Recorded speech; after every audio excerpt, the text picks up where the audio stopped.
Copenhagen Declaration describes poverty as a condition characterized by severe deprivation of basic human needs, including food, safe drinking water, sanitation facilities, health, shelter, education, and information.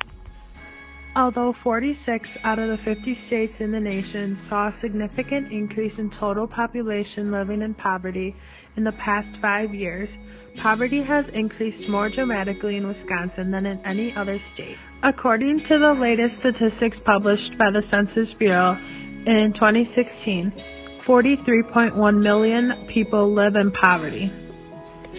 Over the past few years, the number of Wisconsinites living in poverty has increased over 100,000 residents. There are now 738,000 Wisconsin residents living in poverty. Nearly 1 in 5 children are currently living in poverty in the state of Wisconsin. In addition, there are 50,000 children at risk for food insecurity, housing insecurity, poor educational outcomes, and lifetime disease risk due to the poverty around them. The effects of poverty can be seen daily in schools across the nation. Students who live in poverty are less likely to come prepared to school and therefore are less likely to achieve the same as their peers who come from families with higher incomes. For example, because of those living in poverty often have limited access to books and other reading materials. Likewise, because of limited access to health resources to those in poverty, students from poverty are more likely to suffer from undiagnosed health concerns that can impair their learning, such as poor vision or hearing infections. Students from poverty are 1.4 times more likely to have a learning disability when compared to their peers. Obstacles such as these are barriers to children in poverty when it comes to school achievement. With everything seemingly against them, students living in poverty often develop a fixed mindset and see little hope for their academic future, which in turn leads to high rates of absenteeism and twice as many dropouts when compared to their peers. Besides causing problems for children in school, poverty can have adverse effects on children's overall health and well-being. Poverty causes a lot of stress for children that can negatively impact their concentration and memory. It can also affect their mental and physical health by leading to behavioral and emotional problems, as well as other health problems. Poverty can put children at risk for problems because of unsafe living conditions and lack of nutritious foods.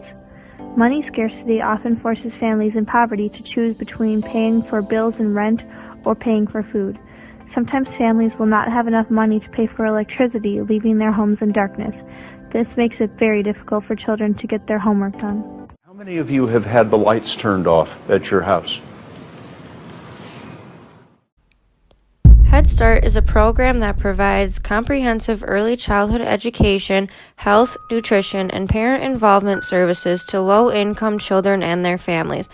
The program's services and resources are designed to foster stable family relationships, enhance children's physical and emotional well-being, and establish an environment to develop strong cognitive skills. Child and adult care food programs support the wellness, health, and development of children through the provision of nutritious foods. Child care providers have an opportunity to instill healthy habits in young children that serve as a foundation for healthy choices in life. Meals and snacks served include a greater variety of vegetables and fruit, more whole grains, and less added sugar and saturated fat. Speech-language pathologists and social workers also have to know about the effects of poverty. Speech-language pathologists work with families with lower socioeconomic status whose children often have less phonemic awareness. Families living in poverty also often have a limited access to health care. If a child does not have adequate health care, they might get more middle ear infections, which can be detrimental to auditory discrimination, language development, and articulation. Speech-language pathologists can help these families by providing free language activities and books, as well as early literacy screening measures. Social workers also deal with poverty on an individual level as well as a large-scale community level. They often provide basic needs such as food, clothing and shelter, or social benefit, health care, or child care for those in poverty through social service agencies, community service agencies, and international aid organizations. Social workers also educate communities about how to deal with and eliminate the effects of poverty, a problem that affects almost every part of a child's life, including their education. As future teachers, we must be aware of these effects and how we can help students living in poverty. An inadequate education for a child can contribute to the vicious cycle of poverty. By helping a child throughout their education who is living in poverty, we can help them avoid dropping out of school and help them to be more successful in their lives.